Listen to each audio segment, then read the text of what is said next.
أعوذ بالله من الشيطان الرجيم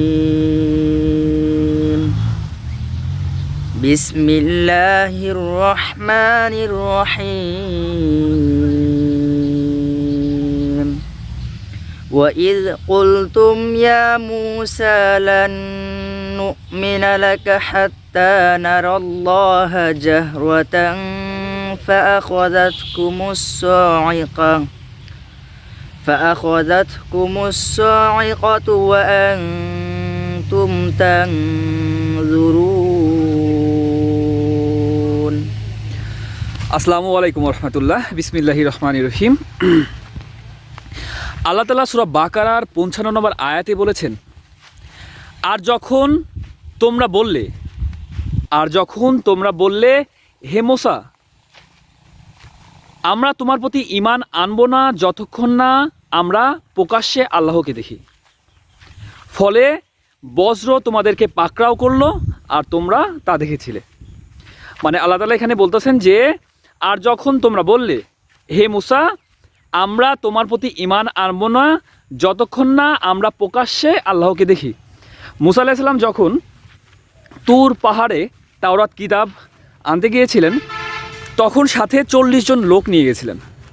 আর যখন ফিরে আসতেছিলেন তখন ওই 40 জন লোক বলতেছিলেন যে, হে মূসা, আমরা তোমাকে বিশ্বাস করব না যতক্ষণ না আল্লাহকে আমরা প্রকাশ্যে দেখি। তখন তাদেরকে এই কথা বলার পরে বজ্র তাদেরকে পাকড়াও করলো। প্রথমে যাদেরকে পাকড়াও করেছিল তারা প্রথমে তো মারা গিয়েছিল, আর শেষে যাদেরকে পাকড়াও করেছিল তারা দেখেছিল যে প্রথম যাদের উপর পড়েছিল তাদেরকে শেষের লোকেরা দেখেছিল।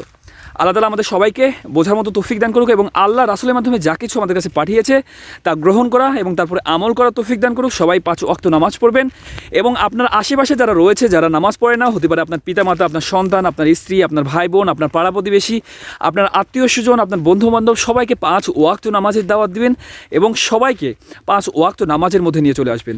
আর এর প্রতিদান অবশ্যই একদিন আপনি পাবেন ইনশাআল্লাহ, যেদিন আপনি আল্লাহর সামনে দাঁড়াবেন। আর আমরা সবাই এই পৃথিবীতে আসছি আল্লাহর কাছ থেকে, আবার সবাইকে আল্লাহর কাছে ফিরে যেতে হবে। তো আল্লাহর কাছে ফিরে যাওয়ার প্রিপারেশন নেন, আল্লাহর সামনে দাঁড়ানোর প্রিপারেশন নেন, আল্লাহর সামনে জবাবদিহিতার প্রিপারেশন নেন। হে আল্লাহ আমাদের সবাইকে বোঝার মতো তৌফিক দান করুন। হে আল্লাহ আমাদের সবাইকে হেদায়েত দান করুন। হে আল্লাহ আমাদের সবাইকে আপনার তাকওয়া অবলম্বন করার তৌফিক দান করুন। হে আল্লাহ আমাদের সবাইকে 5 ওয়াক্ত নামাজ আদায় করার তৌফিক দান করুন। হে আল্লাহ আমাদের সবাইকে নামাজে নম্র ও বিনয়ী হওয়ার তৌফিক দান করুন। সবাই 5 ওয়াক্ত নামাজ পড়বেন। আল্লাহ হাফেজ।